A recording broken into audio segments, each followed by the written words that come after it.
Okay, I'm obsessed with this Roman shade. We have this super big, bulky shutter in our staircase, so I wanted to replace it with this shutter or this shade instead.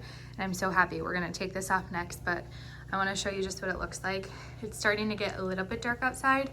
It does such a nice job at blocking out the light. It is a really pretty linen texture.